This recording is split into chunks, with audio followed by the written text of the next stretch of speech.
நான் என் பையனுக்கு நல்ல வாழ்க்கைன்றதுக்காக இந்த கல்யாணத்துக்கு ஏற்பாடு பண்ணல. உனக்கு ஒரு நல்ல வாழ்க்கையை உண்டாக்குன்றதுக்காக தான் இந்த கல்யாணத்துக்கு நான் ஏற்பாடு பண்ணேன். மனசார நினைச்சதை பண்ணிட்டேன்னு நினைக்கும் போது அந்த வகையில் எனக்கு சந்தோஷமா இருக்குமா.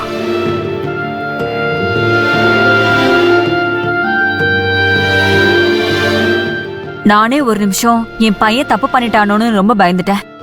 அது இல்லைன்னு நிரூபணமானதுக்கு அப்புறம் தான் என் வயித்துல பாலை வாத்த மாதிரி இருக்கு. எனக்கு ரொம்ப சந்தோஷமா இருக்கு. அப்புறம் என்ன, நாம ஏற்கனவே முடிவு பண்ணபடி 25ஆம் தேதி வச்சுக்கலாமா நிச்சயதார்த்தத்தை? என்ன பிரபாகர் சார்? அப்படியே பண்ணிடுவோம். சரி, அப்ப நாங்க கிளம்புறோம். சரி வரமா பாருங்க. பை. வாங்க தம்பி. பாய்.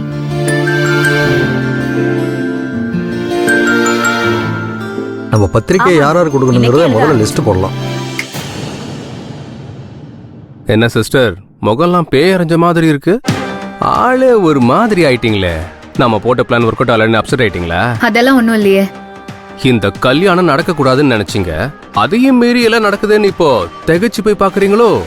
இந்த கல்யாணம் நடக்க கூடாதுன்னு நினைக்கிறதெல்லாம் உண்மைதான். ஆனா அதுக்காக நான் அப்செட் எல்லாம் ஆகல. வீட்டை சுத்தி பாக்குறேன்னு சொல்லிட்டு போய் வர்ஷா கிட்ட என்ன பத்தி நீங்க தானே போட்டு கொடுத்தீங்க. நான் அப்படியெல்லாம் பண்ணலையே.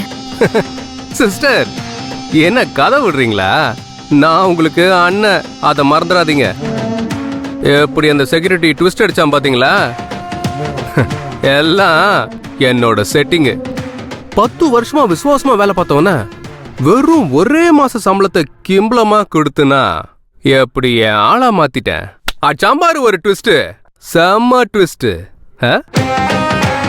என்னடா நர்மதா அந்த கல்யாணத்தை நடத்த விட மாட்டேன்னு சொல்றாளே, எந்த தைரியத்துல இவ சொல்றான்னு நைட்டு ஃபுல்லா யோசிச்சேன்.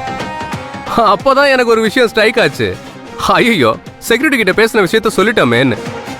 அதை வச்சு அவ பிளான் பண்றதுக்கு வாய்ப்பு இருக்குன்னு நேரா செக்யூரிட்டியை பார்த்தேன், பணத்தை கொடுத்தேன், இந்த 10 வரி டயலாக்கா எழுதி கொடுத்தேன். அப்படியே பேசிட்டான்.